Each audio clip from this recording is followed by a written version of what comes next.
За дээр нь энэ одоо ингээд эзлэн түрэмгийлэгч нартай хамтарч хээрийн сургууль хийж ягаад нөгөө саар жагсаалт, хар жагсаалт гэдэгт орчихгүй. Одоо хэдхэн жилийн өмнө бид нар чинь саар жагсаалтанд ороод бөөн асуудал болж тэгээ арай хийж гарсан шүү дээ. Тэгээ гаргасан сайднэр нь баг бүгд гавьяа хийлгэж авсан баг.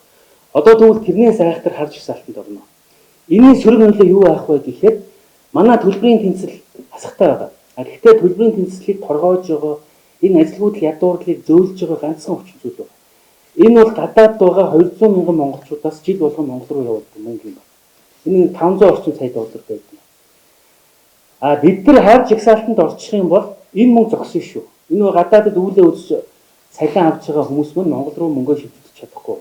Энд нөгөө Солонгосоос, Германаас, Америкаас нэг сард нэг 100 хэдэн доллар авч амьдардаг хүмүүс маань орлохгүй болно шүү. Ийм том аюул байгаа учраас засгийн газраа одоо амиа хичээж хувиа одоо хувиа бодож дууслаа. Одоо ингээд яг иргэдийгээ бодооч гэж хэлмээр.